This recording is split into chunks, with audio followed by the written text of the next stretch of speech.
All right, so we're going to talk about everyone's favorite topic today, which is taxes. Yay. Now, as real estate agents, most agents get in trouble because they don't put aside enough money for taxes and they end up owing the IRS, and then that carries over to the following year, so you end up in the hole.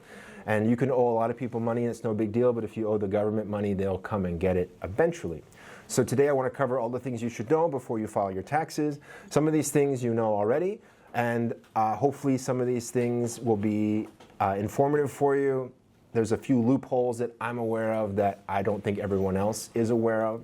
So we'll start first with the creation of an LLC.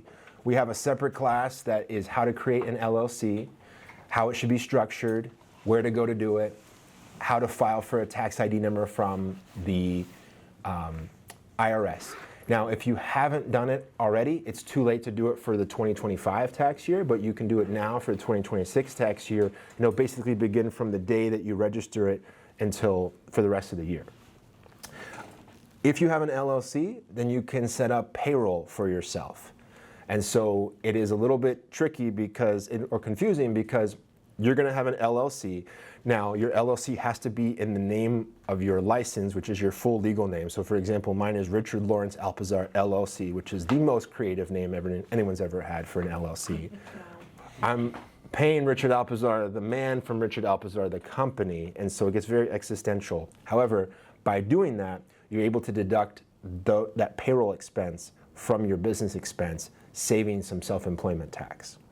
The other thing that everyone should do, no matter what age you are, because we are all self-employed individuals, you should open up a self-employed 401k, or it's called a SEP IRA. SEP is self-employed IRA, solo 401k. You can do it with any number of people. I recommend Fidelity. They're fantastic at this. SEP who? It's a SEP IRA, so SEP-IRA. The beauty of this is that you can contribute a large amount of your income to the retirement plan, and it's all tax-free. And so, for example, you can usually contribute up to $25,000 or so of your income into your retirement. And so if you made $100,000, instead of getting taxed on that whole 100, you can shelter 25 of it right away by moving it into a retirement plan. Now you're only being taxed at 75. Then if you pay yourself a $40,000 salary, now you're only paying taxes on the remainder, which is going to be about $35,000. So there are limits, and they change every year, and they also change based on how old you are. So you should look into those. However, even if you contribute just a few dollars toward it every time you get a paycheck, so every time you have a closing, you contribute 10% of it towards this IRA, you're going to really thank yourself. It is a good rule of thumb with every check that you get to put aside a percentage of it for taxes. We should be making quarterly tax payments to the IRS, but I don't typically do that. I like to keep my money, have it grow interest, and then pay at the end of the year. And usually the interest that I've gained for the year is more than the penalty that I pay for not having made the quarterly payments. But you should be making quarterly payments so that you don't get behind. That's where people get into trouble is they're so used to having jobs where taxes are taken out. They get to the end of the year, you've spent all the money, and then you file your taxes and realize that you owe $5,000, $10,000, $20,000 to the IRS, and they want their money before April 15th. And if you're late after April 15th, then you start getting interest on top of that, and then it just gets to be a nightmare. So, other examples of deductions that you can take are a home office deduction. And so if there is a portion of your residence that is exclusively used for business, you can deduct the percentage of that space that's used for business. So for example, if you have a 1,000 square foot apartment and you have a 10 by 10 room that you use exclusively for business, you can deduct 10% of your expenses, your home expenses, as a business. Now, so your rent, your power, your water that you pay, 10% of that, so the portion of the property that's devoted to business can be deducted. So What is not 10%? 10% of those expenses can be deducted for business. So It's like 10%. let's say that your rent is $2,000 a month. Okay, yeah. If your rent is $2,000 a month, you can deduct $200 a month from your taxes. Now, it's important that you understand that there's a couple of things that the IRS will flag you for, and it increases your chances of an audit, and one of them is a home office deduction. And so it may not be worth it, so you may only save a few dollars, but then you have a greater increased chance of audit, which is fine if you have all of your stuff together, but not everyone has every single receipt for every single thing they've ever done that they're expensing. So, something to know. Next thing is mileage deduction. So you can... Where was that button when I was doing my taxes? Where indeed? What the flooper? I don't know. But you can deduct the mileage from listing to listing. So you cannot deduct the mileage from home to this office. That's not deductible. But if you went from here and showed properties, you could deduct all of that mileage. And you can either take a straight per mile deduction, or you can deduct your actual expenses for your vehicle. Not going to get into the weeds on that. You also can deduct tolls and parking fees that you take on while you're showing property. So if you're driving up and down the 408 and the 417, you're racking up all these tolls, you can make a note of that and log it. There's a great app that's called Mileage IQ that I have used before, and it will track all of your trips, and at the end of the trip you just click a button if it was a business trip or not, and then at the end of the month it gives you a report. It also, I think now, can track your tolls. So if you're taking toll roads, it will add up how much tolls you've taken on your trip for work. So again, small little things like this help a lot at the end of the year. Also, obvious deductions you can take include anything you spend on marketing, advertising, any kind of subscriptions you have. So your MLS dues, your Aura membership, all of that is completely deductible. Century Key. Pardon? Century Key. Canva. Century King, that's right. If you use Pros and gifts. Canva, well, we're going to get to that. So any subscription, so anything that you may use for the sake of business can be deducted. Client gifts. You can deduct up to $25 per client gift. So if you spend $50 on an amazing basket for a client, that's great, but you can only deduct $25 of that gift. So it's $25 per gift.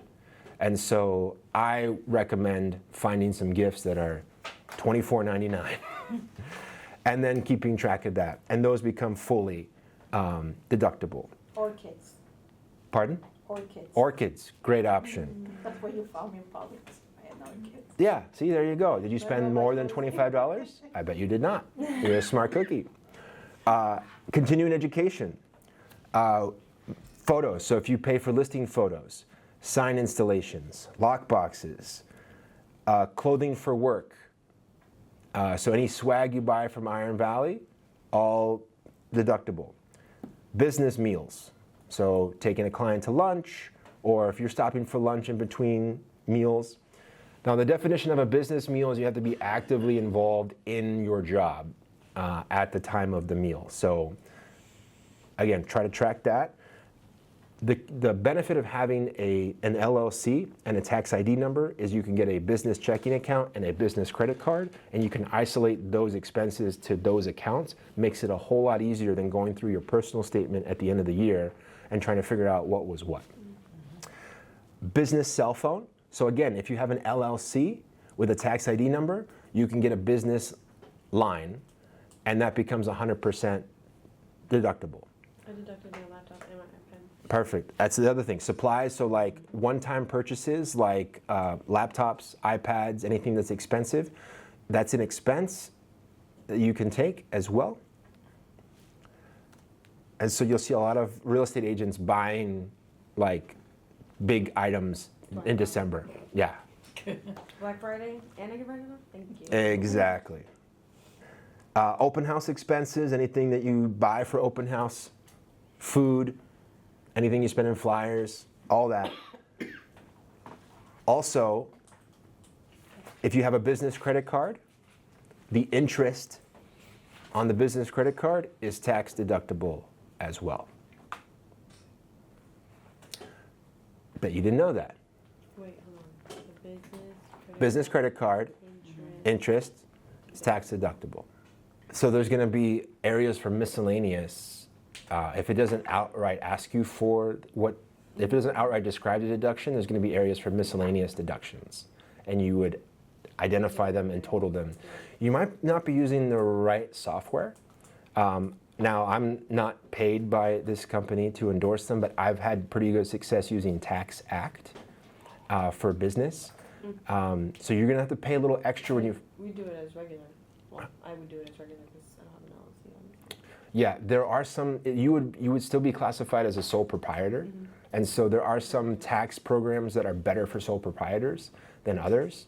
And so I've used them all because I've always done my own taxes. And so I've used H&R Block software, I've used TurboTax. I've found that Tax Act is pretty decent. I think that's what I used this year. And so, but make sure it's the right thing for you. And again, it's not a terrible idea the first year to just take everything to an accountant and have them do it. Typically, what they'll charge you is worth it because they're going to be saving you so much more than what you're I paying. think we did that last year, and I feel like the number was the same before I put any real estate information in. So I feel like the deductions weren't really. I feel like I did better this year than they did for me last year. It could be. It depends on your, because again, all your taxes are going to depend on your total income, your adjusted gross income. And so, depending on what tax bracket you're in, deductions are going to, matter. There are going to be some years where on your tax return you are in the negative. You might have made $15,000, but if you had $20,000 in expenses, then you're -5. And so those are things that you should know and track because you can carry over losses to the following year. So if you were negative $5,000 this year, you can carry that to next year and take $5,000 off the top of your income for next year. And so tracking is important. It's difficult, which is why I really like having separate business and personal cards, because at the end of the year, I print up the year, like the annual statement, and I go through, and in about an hour, I can have everything categorized, and then it takes no time at all to put taxes together.